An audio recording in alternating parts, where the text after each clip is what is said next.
Bonjour à tous et bienvenue sur ST TV, les titres principaux d'aujourd'hui. Assemblée des Arméniens d'Arménie occidentale, Némésis, le dernier acte, l'assassinat de Djemal, Ovik Avanes, Vendagem menace le patrimoine culturel d'Artsakh, lettre ouverte au Vanès Kevorkian à Emmanuel Macron, la visite de votre ambassadeur à Chouchi banalise l'anéantissement d'un petit pays courageux. Toutes les sources et recherches archéologiques sur Tigran Aguerd réunies dans un livre.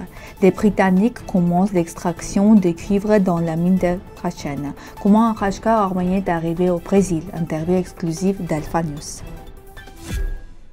Le rôle crucial des peuples autochtones selon Armen Agabramian, président du Conseil national d'Arménie occidentale. Lors d'une récente intervention devant le Conseil des droits de l'homme, Armen Agabramian a souligné l'importance vitale des peuples autochtones dans la préservation des valeurs humaines et environnementales.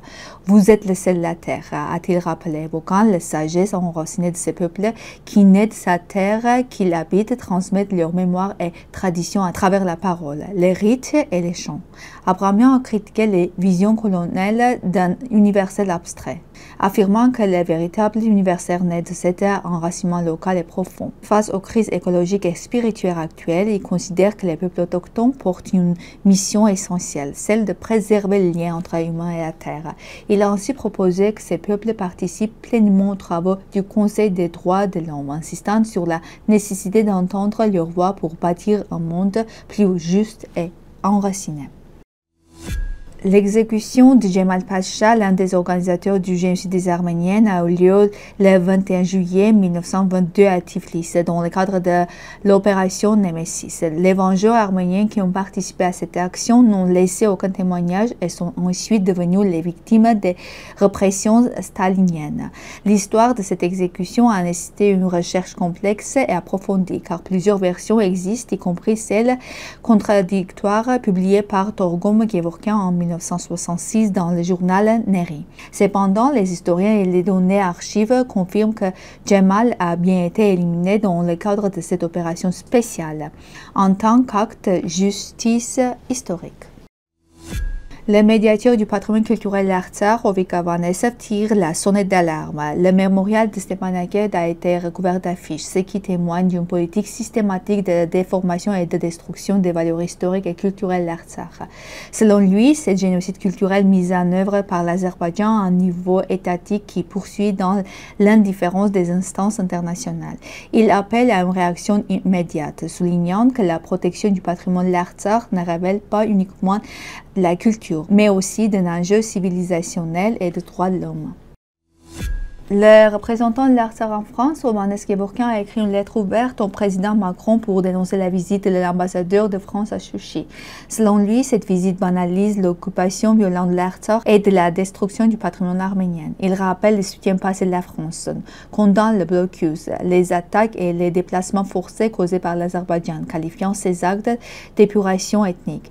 Il déplore le silence international face à cet exode. Kevorkian demande à Macron de clarifier si la France condamne ces répressions et soutient le droit au retour des Arméniens d'Artsakh. Parution du livre intitulé Le Tigran Aguerd d'Artsakh, portrait historio-culturel à la lumière des recherches archéologiques, qui rassemble l'ensemble des données bibliographiques et des recherches archéologiques concernant la ville. L'ouvrage est le fruit du travail de 21 chercheurs d'Arméniens et d'étrangers. Rédigé en langue arménienne, il a été publié par l'Institut archéologue et d'ethnographie de l'Académie nationale des sciences de la République d'Arménie. Le livre comprend 360 pages et 600 illustrations sur la direction d'Amblet Petrosian avec la participation d'Armin Gabrilian. Il est publié dans le cadre de la plateforme académique Observation permanente du patrimoine culturel d'Artsakh. La société britannique Anglo-Asian Mining a lancé l'extraction de cuivre dans la région occupée de Martakert en Artsakh, dans la mine de Khachen que les Azerbaïdjanais appellent Demirli. L'entreprise a indiqué que la production devrait augmenter d'ici la fin de l'année pour atteindre environ 4000 tonnes de concentré de cuivre en 2025. Pour rappel, c'est un contrat de type PSA signé en 1997. Les parts sont réparties entre l'Azerbaïdjan et la partie britannique. Actuellement, Anglo-Asian Mining détient le droit d'exploiter 8 gisements situés dans le territoire sous contrôle azerbaïdjanais, y compris en Artsakh. Un Khachkar arménien a été installé à Franco da Rocha au Brésil grâce à Sarkis Karamekian, fondateur du Armenia Fedainer Football Club avec le soutien de Agop Kerebgechian.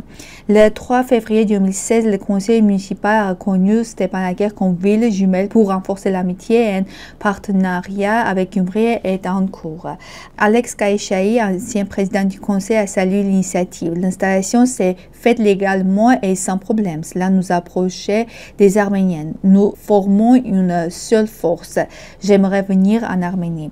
Le Khachkar, symbole chrétien et arménien, vieux de plus de 1000 ans, est installé sur la place.